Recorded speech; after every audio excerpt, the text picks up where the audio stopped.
Talking with the experts. In episode 379, Anuradha Kowtha discusses how creating a client care strategy that is accessible and inclusive is good for business.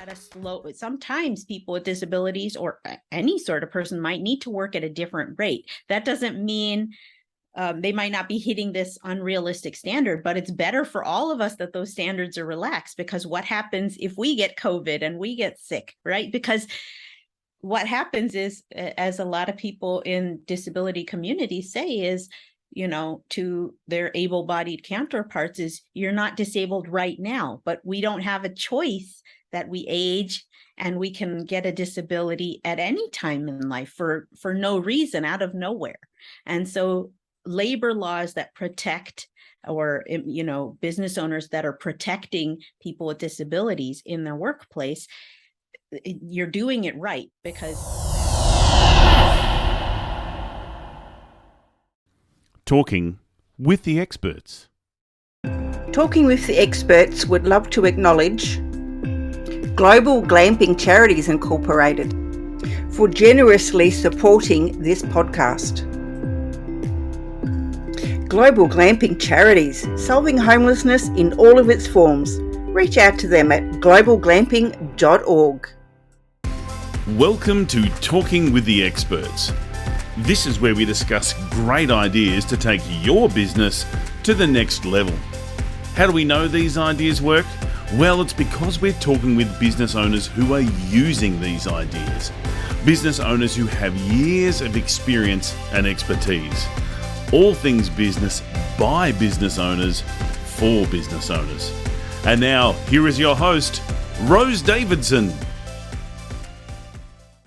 Hello and welcome to Talking with the Experts. I'm your host, Rose Davidson from talkingwiththeexperts.com. Talking with the Experts is about all things business by business owners for business owners. You can find it on all good podcasting streaming platforms and on YouTube. Today my guest is Anuradha Kowtha, and she's going to be discussing with us creating a client care strategy that is accessible and inclusive. And my guest is a speaker. She's a catalyst and the Chief Liberation Strategist at the Kowtha Constellation. She helps small business owners build ethical, accessible and inclusive practices into their systems so that they can sustainably grow their bottom line, do their work with more boldness and improve customer and team retention. Welcome and thank you so much for joining me today. yeah, thank you, Rose. It's a pleasure to meet you. Tell me a little bit about how you got into what you're doing now and what's the why behind it?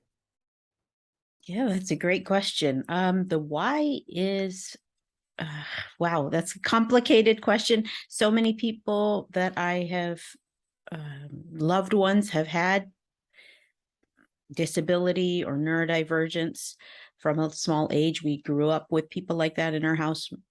Sibling, I am neurodivergent, so I was kind of curious about these things and how to make our space more inclusive to everyone. We had different, we had English language learners in our household. We had people from India. My relatives lived with us for a time and they didn't know English. So we had so many points around accessibility. And actually one of my first jobs out of university was teaching in a deaf ed magnet school in New Mexico, Arizona, New Mexico and Arizona in the US. And just what a sharp point on inclusive deaf ed education I got through that. Though I'm not, I ended up learning some American Sign Language and so on to better help my students. So it's something that's permeated my life for many years. Yeah, okay. How can what you do help business owners?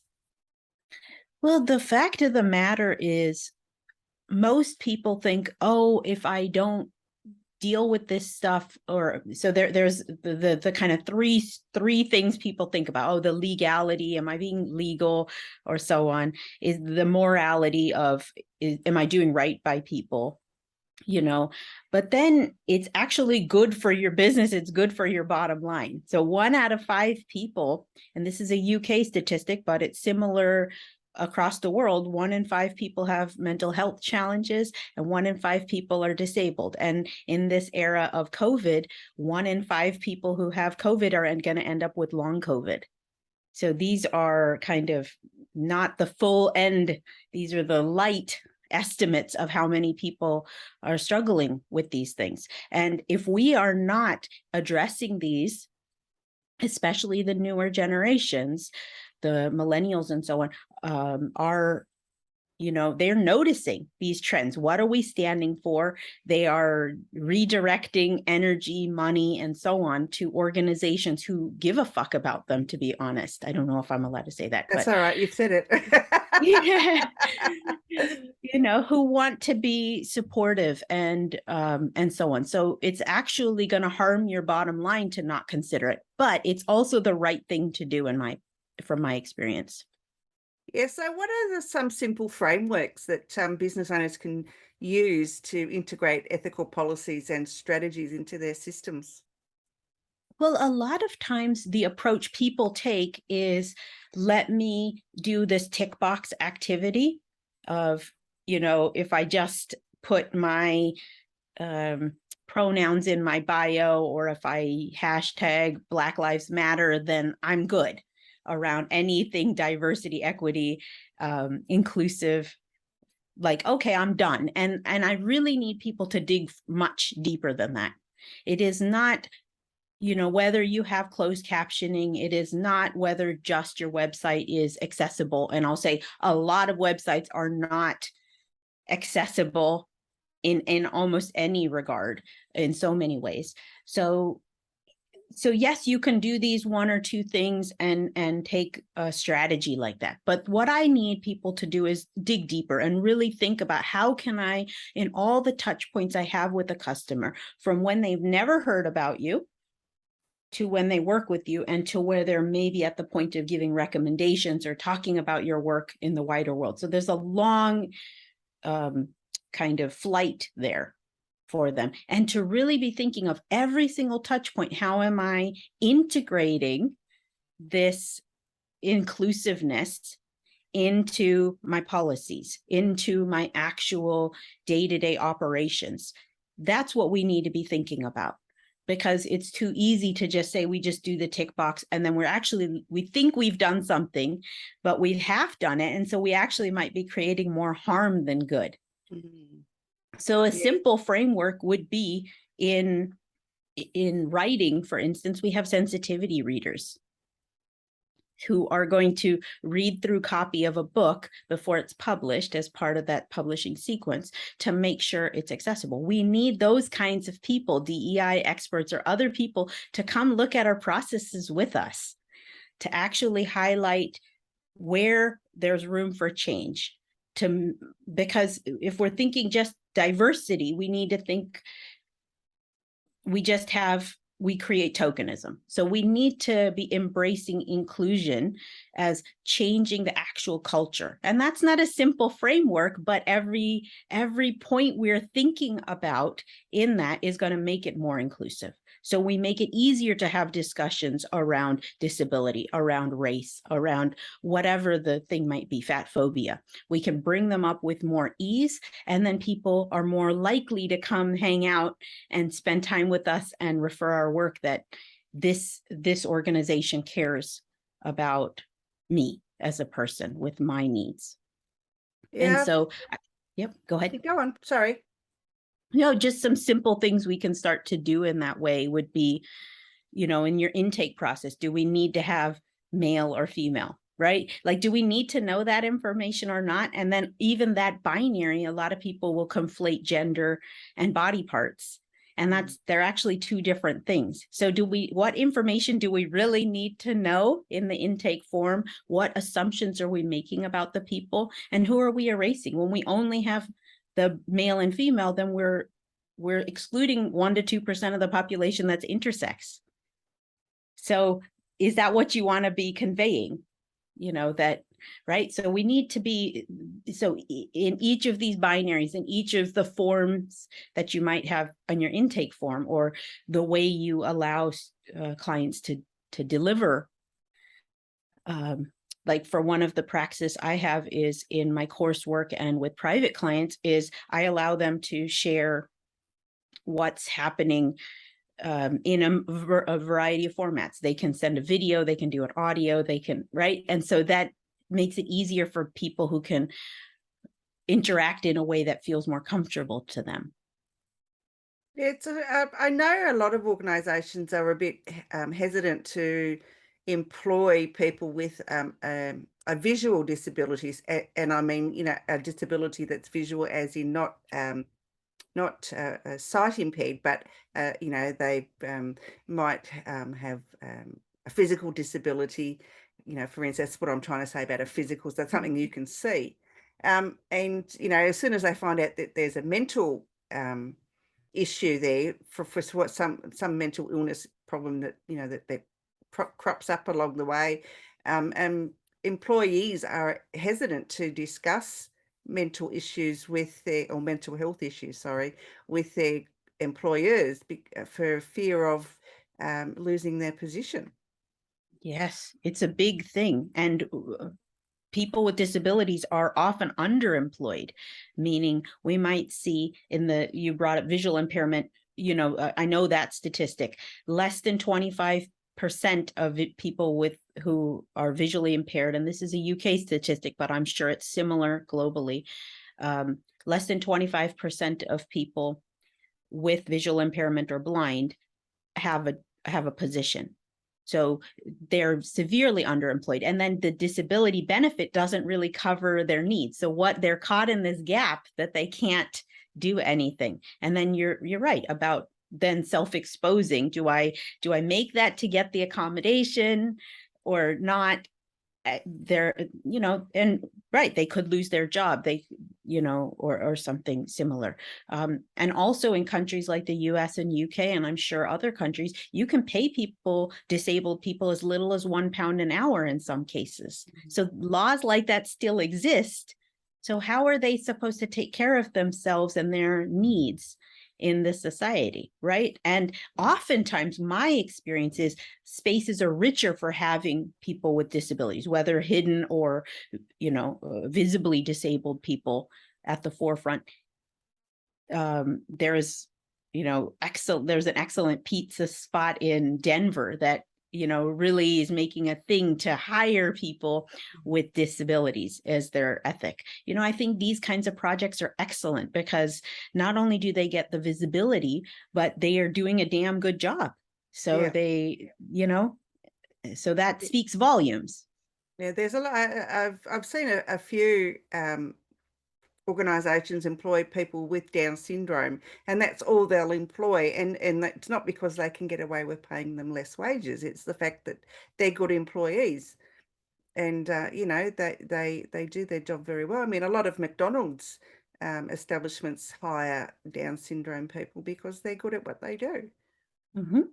Yes, they're going to have an excellent work ethic. And, the thing that people often talk about on the other side of that is productivity, or, the actual how much profit can we make, or these kinds of questions.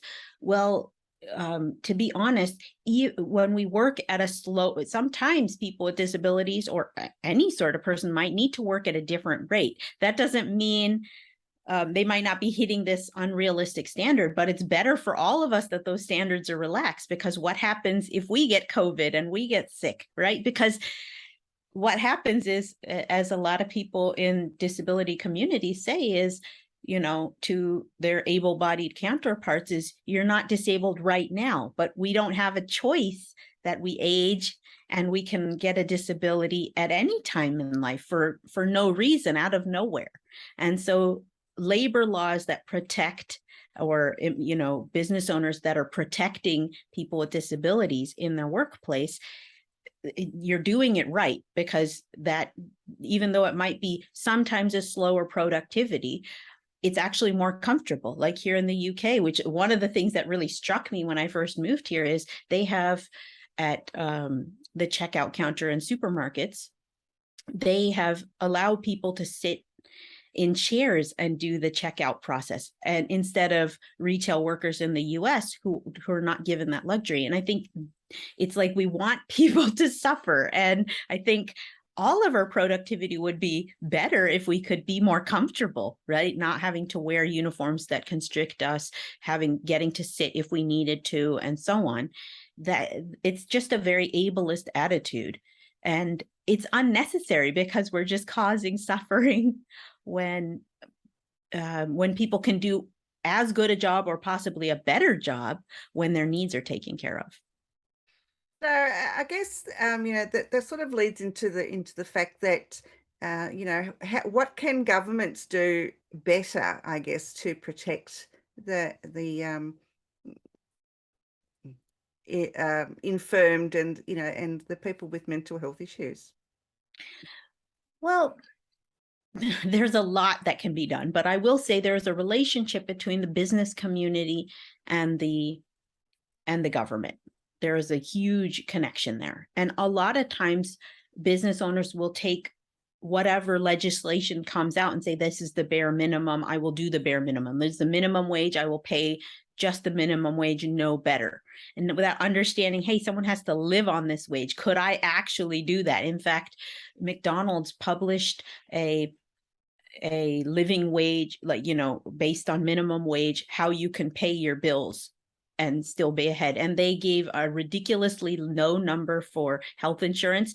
There was no food on the budget. So it was like unrealistic. Who is going to be able to pay that level of rent and so on? So we can't, as business owners personally, we can't take the minimum, like, oh, we need ADA compliance or whatever level, and we do squeak by, right? We need to do better because we can. It's not a question of cost in that thing, because a lot of technologies are not that expensive to make, especially in online business spaces. We can make that happen. But what we can do as business owners is way more important. We can put pressure on the government to do better. So when we say we want certain protections and protocols for our employees, and we use our money and our lobbying power and other avenues open to business owners to say, we want these things to be protecting our workers better.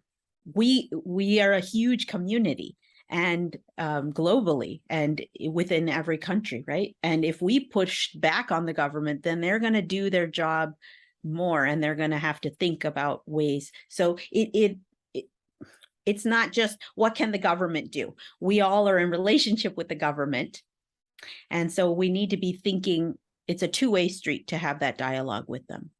Yeah, I agree. I mean, it does take pressure from the masses, I guess, to make change, because the government's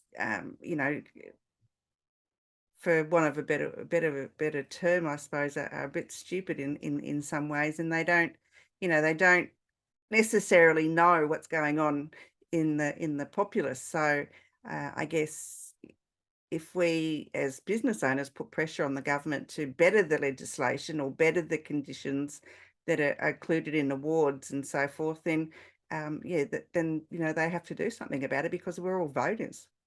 Mm-hmm. That's right. We're voters, and we are a big part of the tax base, right? Corporation tax for small business is there for a reason. So we have that power to push back and say, how do we want those tax dollars spent? How do we want things legislated in our business in a way that's going to support all, not just the 1%? Yeah, and I think that too, that employees that see that organisations aren't, doing the best by the people that need the assistance, I think they need to step forward too and say to the boss, well, we have this person here, or this person is good for the position, but you haven't hired them because of this reason. I think that that's when they need to step up and say, well, hire this person. They're the best person for the job. Or, Yes. just because they have a disability or an impairment of some type, they, doesn't mean that they can't do the work. Mm-hmm. Yeah, absolutely. And we're just talking about disability here, but we can think of gender nonconforming folks. They are one of the most marginalized people when it comes to jobs. When we think about people who do care work outside the home and parents who can't, who basically have to give up work in some way because childcare costs are so much and they have no support. And during the pandemic, a lot of people were kind of pushed out of working situations, and that's mostly gender minorities and women that are impacted by these kinds of things. So when we think about inclusion, I want people to widen their definition that yes, it's disabled people, but just like a ramp helps people with wheelchair users come into a building, it also helps people with luggage. It helps people with strollers. It helps people with the limp and walking with the cane. It helps people that like carrying heavy parcels, right? It's so many other people get easier access because of that one change. We want to think of these things too. So if we can't necessarily raise our wages for our staff, then can we think about making benefits easier for people? Meaning, is it trans-inclusive healthcare? Are we thinking about childcare in that equation? Equipment costs, like disabled equipment costs are often like a keyboard, an accessible keyboard versus a regular keyboard. You could probably pick up a regular keyboard for less than 20 pounds. But if you need the accessible one, it might be in excess of 200 pounds for bigger keys or, contrast and Yeah, so on. it's ridiculous, isn't it? Yeah. And so can we help our employees getting this equipment at cost? Can we do trainings to bring awareness on some of these issues to the rest of the staff so they're not alone in that, right? And it's not just a let's celebrate mental health 1 week and then don't talk about it the rest of the year. That is not a way to make those people feel welcome, right? Because by and large, the people running those events are probably in that category. So you're making them do the training, but then we're not actually integrating their needs and supporting them in a meaningful way throughout the year, right? Yeah, And so, yeah, I agree. It's really important to be able to integrate them into the work culture in some way, so they not left, hanging outside of the group, because there's nothing worse. It's like being a wallflower at a dance, really, isn't it? And the wallflower just sits there, and it's not really fair that people are excluded because of gender or sexual orientation or color of their skin. I mean, I don't agree with any of those things. I think the world should be inclusive, be a lot happier place. Yeah, I'm Mm. so glad. Yeah, we need that. And I just want to highlight the difference of these statements. Sound very similar to most people, but there's a world of difference between the two. There is so everyone is welcome in this space is a world of difference to the statement, I made this place with you in mind.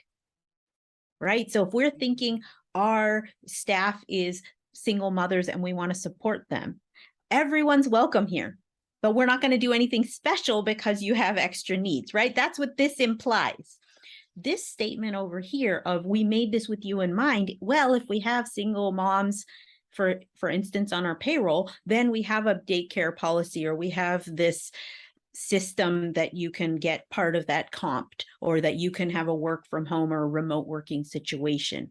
Or, I don't know, there's a dozen ways to help this person, but this one says, on the surface, it looks nice, but we made this with you in mind. What a world of difference that the person can come in and relax and thrive. And then because of that, they will, be loyal. They will be, they're going to deliver for you on your mission, right? If they're taken care of, if they're having to fight the system of your culture and they're having to fight against this, lack of inclusion in some way, right? Their own disability or what have you.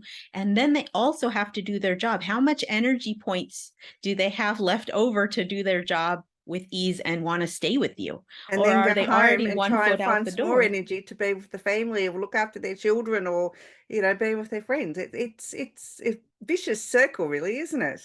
Yeah, exactly. And so then they're not going to be, they're not going to be interested to stay with you. They're going to have one foot out the door looking for a better opportunity. And in this market, that makes sense, right? So, so I think some things we can generally do as being a pro-union space in our business, include them in our discussions for collective bargaining in some way. We can, really some of the changes I have made is yeah, I've made so many changes. Like I said, in my intake forms, I don't need to ask someone their disability status or anything like that. I don't need to know your diagnosis, but I can ask, what accommodations do you need? And I can think, what are ways to do that? I haven't been able, I do online courses, but eventually I haven't had a chance to do an ASL, American Sign Language, or BSL component yet. But at some point, I want to be able to hire someone to do that and say, you know what, this cohort of this group is going to be just for you, right? Having things like closed captioning. And that's a small token, but it helps, once again, it helps so many people. So these small choices add up to these bigger choices, to, thinking about, I heard at someone's workplace that this was fairly recent, that for UK Black History Month, which we're in UK Black History Month right now, and there was a discussion about, oh, let's talk about Martin Luther King and Rosa Parks in a Britain sense. It's like, no, we have Black British people we could be celebrating here. There was a conversation around, let's move Diwali because it would be better for our schedule this way. And you don't get to go pick and choose and move, holy Things days for around other just to people. suit yourself. That's right. That's right. So these small things are what not to do. Look at what people are already commenting about and make a policy to change those, right? And thankfully in this workplace, both of those things that were talked about in the meeting were immediately, we're not listening to this piece of advice. We're going to continue as we had already planned. So that's the stance you want to be taking as an employer, as someone who runs a business and working with client-facing people. You want to be thinking, okay, I've already had pushback on this. How can I make that piece of the process, or how can I make this space more inclusive? And it's a lot of internal questioning, and it's a lot of making, it's less about the day-to-day strategy and tactics. That's what people want to get hung up on. And it's more the mindset of, oh my gosh, this is like so complicated. It's like a maze for people, labyrinthine, for them to get the help they need in my organization. How can I simplify that process? How can I make it easier, right? In every sense. Yeah, great ideas. And, people really need to take them on board, I think. And it would make hiring staff and everything would make life just so much more easy. Yeah. So where can people find you if they would like to know more or to work with you? Yeah, absolutely. The best place to find me is thekowthaconstellation.com. And there's a little bit of my work there. And I also teach an online course where we talk about these and other post-capitalist principles called sowingpostcapitalistseeds.com. And we teach that once a year. So that's an excellent resource as well. Perfect. And have you got a hint or tip, what some wise words that you'd like to leave us with? Yeah.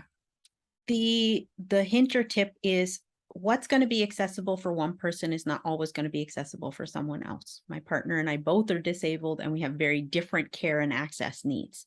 So it's okay that understand there's going to be a little bit of jarring feeling for that. But there are ways to support both, right? Really thinking about who your person is and ways we can improve this part of the process to support them. So for instance, please don't just hire a token person because you think it makes you feel yes. good. That is the worst thing to do. It is so uncomfortable for the person that you've hired. It's uncomfortable for the other staff members. It's just icky. Don't do it. Yeah, absolutely. And it doesn't actually shift the power balance. And what we need to do is be shifting the power balance, right? So Absolutely. tokenism doesn't solve that problem. No. It's been an absolute pleasure. Thank you so much for sharing with us today. And I look forward to talking to you again. Yeah, thanks, Rose. You've been listening to Talking with the Experts, hosted by Rose Davidson. Make sure you have a look at our back catalogue over at talkingwiththeexperts.com. And be sure to subscribe to our podcast so you don't miss out on any episode. We look forward to your company next time.